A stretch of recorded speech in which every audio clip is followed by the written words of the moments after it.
anak-anak ibu semua, apa kabar? Tentunya kabar baik ya. Bertemu lagi di video pembelajaran kelas 6.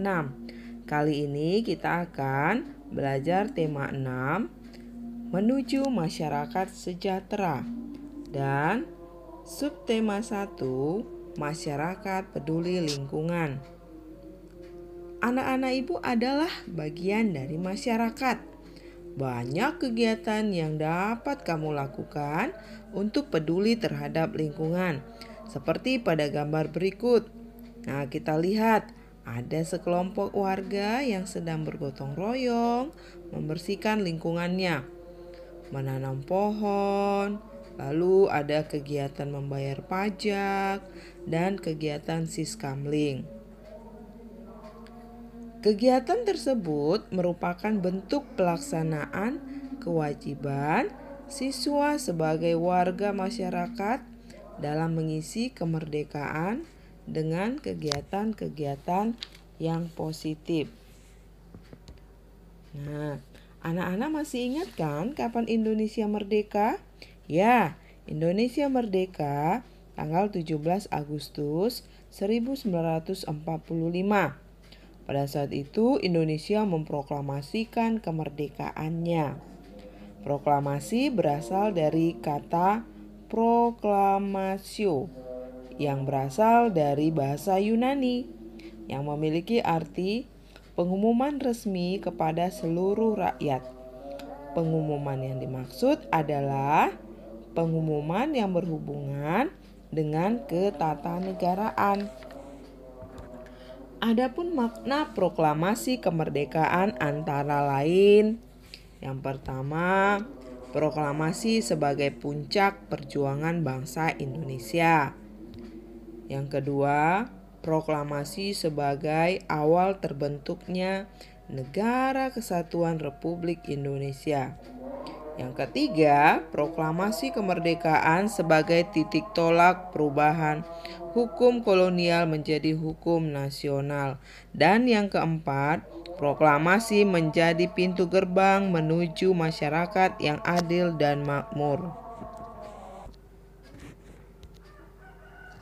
Sebagai bangsa yang sudah merdeka, sepatutnya kita mengisi kemerdekaan dengan hal-hal yang positif.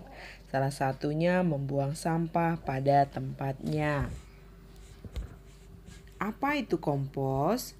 Nah, kompos dapat dibuat dari campuran sampah dapur dan sampah kebun. Nah, sampah itu bisa dijadikan menjadi kompos yang berguna untuk pupuk pada tanaman.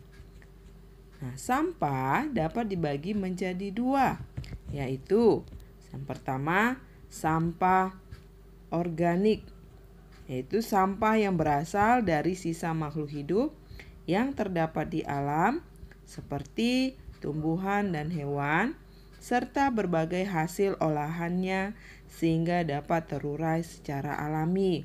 Yang kedua, sampah anorganik, yaitu sampah yang tidak akan dapat terurai oleh bakteri secara alami. Contohnya botol kemasan plastik, botol kaca, besi, dan sebagainya. Nah, kita perhatikan di sini gambarnya ya. Biasanya tempat sampah itu dibedakan warna ya. Ada yang membuat warna biru dengan oranye, ada yang membuat hijau dengan biru. Baik, nah sekarang kita perhatikan gambar-gambar berikut. Nah, gambar-gambar ini menunjukkan pelajar-pelajar Indonesia sedang belajar dengan sungguh-sungguh. Nah, mereka melaksanakan kewajibannya sebagai warga negara. Apa itu? Yaitu belajar 9 tahun. Nah, semua warga negara wajib mengikuti pendidikan dasar. Pendidikan dasar yaitu ada 9 tahun. Kewajiban mengikuti pendidikan dasar bagi setiap warga negara Indonesia ditegaskan dalam Undang-Undang Dasar Negara Republik Indonesia Pasal 31 ayat 2. Yaitu apa bunyinya? Bunyinya adalah setiap warga negara wajib mengikuti pendidikan dasar dan pemerintah wajib membiayainya. Baik. Nah, sekarang kita perhatikan, masih ingat kan pelajaran tentang interval? Interval selalu dibatasi oleh 2 nada. Nada pertama disebut nada pangkal, nada kedua disebut nada selang. Sebagai contoh, jika dalam tangga nada C mayor, nada C kita tetapkan sebagai nada pangkal. Nah, diperoleh nama-nama intervalnya. Ya, intervalnya ini ada namanya C ke C, itu disebut prime. C ke D itu langkah kedua yang disebut secondo. C ke E adalah langkah ketiga, disebut thirds. C ke F adalah langkah keempat, disebut quart. C ke G adalah langkah kelima, disebut quint. C ke A adalah langkah keenam, disebut sexth. C ke B adalah langkah ketujuh, disebut septim. C ke C adalah langkah ke-8, disebut oktav. Nah, kita perhatikan di sini ada gambar dari bayi menjadi orang dewasa. Nah, ini adalah masa pertumbuhan. Sedangkan dari pertumbuhan dari anak-anak menuju ke remaja itu disebut masa puber. Masa puber adalah peralihan dari masa anak-anak menuju ke dewasa. Disebut juga dengan masa remaja. Masa remaja awal kira-kira itu masuk pada usia 10 hingga 12 tahun. Masa remaja berakhir kira-kira pada usia 18 hingga 22 tahun. Nah, di sini kita perhatikan perubahan fisik masa pubertas laki-laki. Nah, pada saat pubertas pada laki-laki, ciri-cirinya adalah tumbuh jerawat, suara membesar, tumbuh jakun, dan ada jenggot atau kumis atau jambang. Nah, di sini tumbuhnya growth spurt. Kemudian rambut halus di dada dan di ketiak, rambut kemaluan, dan produksi keringat berlebih.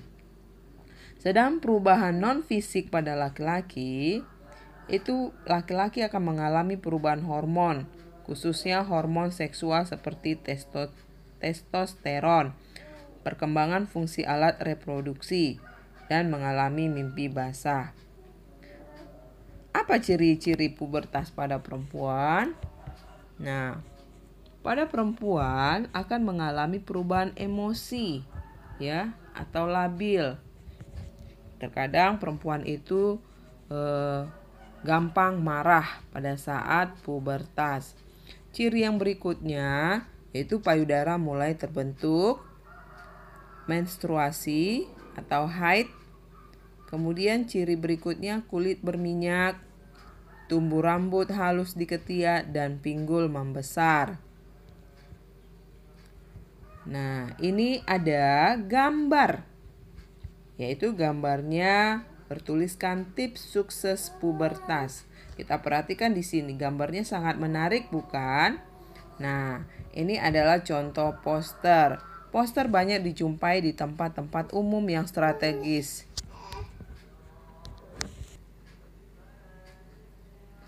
Poster pada gambar tersebut memberikan informasi kepada kita tentang pubertas pada anak laki-laki. Selain itu, poster tersebut juga memberikan informasi tentang cara menyikapi pubertas. Pubertas terjadi pada anak laki-laki dan perempuan. Poster umumnya berisi gambar, pesan, atau informasi tentang suatu topik bagi para pembacanya. Poster adalah plakat yang dipasang di tempat umum. Apa itu unsur-unsur poster? Unsur-unsur yang harus diperhatikan dalam pembuatan poster, yang pertama judul. Judul poster harus singkat, padat, dan jelas. Yang kedua, informasi atau isi. Dibuat dalam bentuk poin-poin ya. Isi poster harus terbaca dari jarak 1 meter. Jadi tulisannya tidak boleh terlalu kecil.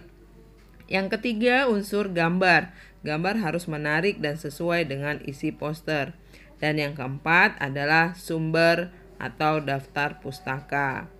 Nah, demikian pembelajaran kita kali ini. Terima kasih, tetap semangat ya.